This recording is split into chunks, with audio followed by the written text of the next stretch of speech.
पंचकेदार भगवान शिव को समर्पित 5 प्राचीन मंदिरों के समूह को संदर्भित करता है, जो भारत के उत्तराखंड के गढ़वाल क्षेत्र में स्थित है। ये मंदिर शानदार हिमालय पर्वतों में फैले हुए हैं और हिंदू धर्म में पूजा के सबसे पवित्र स्थानों में से माने जाते हैं। पंचकेदार यात्रा उन भक्तों के लिए एक पूजनीय तीर्थ यात्रा है जो आध्यात्मिक मोक्ष प्राप्त करना चाहते हैं।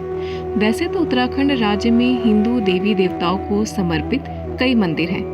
हिमालय में स्थित शैव संप्रदाय के शिव को समर्पित 5 मंदिरों के समूह को पंचकेदार कहा गया है। माना जाता है कि इन सभी मंदिरों का निर्माण पांडव व उनके वंशजों ने करवाया था। इनमें से केदारनाथ, द्वितीय केदार मध्य महेश्वर, तृतीय केदार तुंगनाथ व चतुर्थ केदार रुद्रनाथ धाम के कपाट शीतकाल में बंद रहते हैं। पंचम केदार कल्पेश्वर ही एकमात्र धाम है जो वर्ष भर दर्शन के लिए खुले रहते हैं। इनमें केदारनाथ मुख्य धाम है जो हिमालय के प्रसिद्ध 4 धाम में से एक है।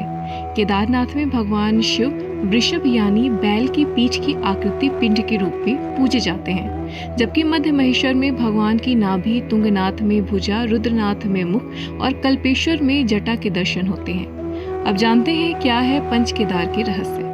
पौराणिक कथा के अनुसार महाभारत युद्ध में अपनी ही स्वजनों की हत्या के कारण पांडव गोत्र हत्या के पाप से ग्रसित हो गए थे। गोत्र हत्या के पाप से मुक्ति के लिए भगवान श्री कृष्ण ने पांडवों को भगवान शिव की शरण में जाकर उन्हें प्रसन्न करने की सलाह दी। श्री कृष्ण की सलाह पर पांडव भगवान शिव के दर्शन के लिए काशी गए। भगवान शिव महाभारत युद्ध के कारण पांडवों से नाराज थे और उन्हें दर्शन नहीं देना चाहते थे। पांडवों को अपने समीप आता देख भगवान शिव काशी से अंतर्ध्यान होकर हिमालय के केदार क्षेत्र में चले गए। तब पांडव भी महादेव का पीछा करते हुए हिमालय पहुंच गए। तब भगवान शिव ने पांडवों को अपने पीछे आता देख बैल का रूप धारण कर लिया। तभी भीम ने बैल के रूप में भगवान शिव को पहचान लिया। भीम जैसे ही भगवान शिव को पकड़ने लगे, भगवान शिव जमीन में घुस गए। तभी भीम के द्वारा भगवान शिव को पकड़ने के दौरान बैल रूपी भगवान शिव का धड़ वाला भाग भूमि में ऊपर ही रह गया। भगवान शिव का धड़ वाला भाग जिस स्थान पर रहा वह प्रथम केदार कहलाया। यही केदार द्वादश ज्योतिर्लिंग में केदारनाथ के धाम से भी प्रसिद्ध है।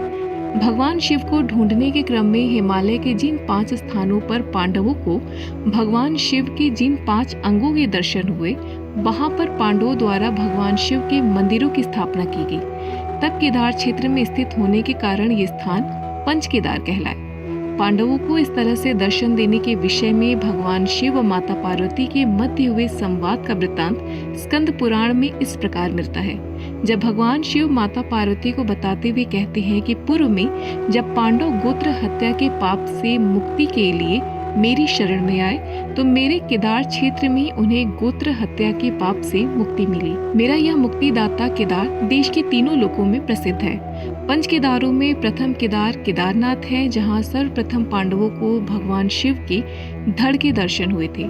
द्वितीय केदार मध्य महेश्वर में मध्य भाग यानी नाभि के तथा तृतीय केदार तुंगनाथ में भुजा और चतुर्थ केदार रुद्रनाथ में मुख तथा पंचम केदार कल्पेश्वर में शिव जी के जटा के दर्शन हुए थे।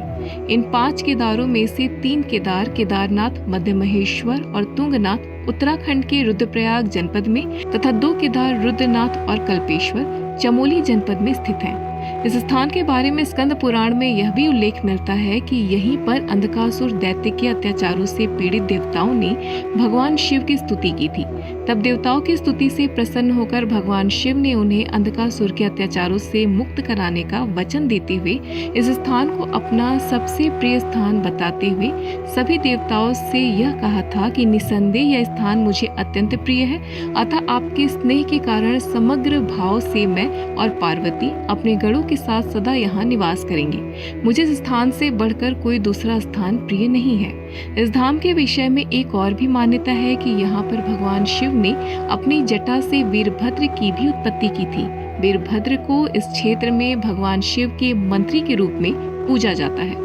यहाँ पर मंदिर परिसर में पांडवों और वन देवियों के भी छोटे छोटे मंदिर हैं। इस धाम में पुराणों में वर्णित पवित्र सरस्वती सरोवर, मानस सरोवर, नारद कुंड और बैतरणी नदी आदि तीर्थ स्थल भी हैं। स्कंद पुराण में यहाँ की बैतरणी नदी के बारे में उल्लेख मिलता है कि इसमें पितरों को तर्पण देने से उन्हें सब प्रकार की तृप्ति प्राप्त होती है और यहाँ पर किया गया एक पिंडदान गया में किए गए हजारों पिंडदान के बराबर है।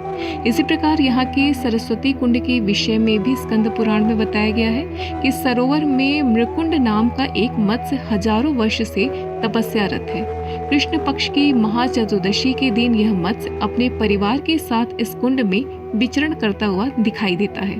तीर्थाटन के साथ ही यदि आप मानसिक शांति पाने हेतु ध्यान के लिए प्राकृतिक के शांत वातावरण वाली किसी जगह की तलाश में हैं, तो आपको इस तीर्थ स्थल की यात्रा जरूर करनी चाहिए। इस धाम के कपाट प्रत्येक वर्ष ज्येष्ठ माह की संक्रांति से कार्तिक माह की संक्रांति यानी मई के तीसरे सप्ताह से अक्टूबर माह के मध्य तक श्रद्धालुओं के लिए खुले रहते हैं। यहाँ आने का सर्वोत्तम समय अगस्त से सितंबर माह के मध्य रहता है। इस दौरान यहाँ प्रकृति का सौंदर्य अपने चरम पर होता है। मौसम साफ रहने से चारों ओर खिले फूलों के बीच से हिमालय की बर्फ से ढकी नंदा देवी और त्रिशूल पर्वत श्रेणियों का भी दीदार हो जाता है। मान्यता है कि पंच केदार की यात्रा करने से व्यक्ति को उसके सभी पापों से मुक्ति मिल जाती है। आशा करती हूँ कि आपको हमारी ये जानकारी पसंद आएगी और भगवान शिव की कृपा आप पर खूब बरसेगी। ऐसी ही तमाम रोचक कथाओं और जानकारियों को जानने के लिए सब्सक्राइब करें हमारे चैनल श्रीजी को और प्रेम से बोले राधे राधे।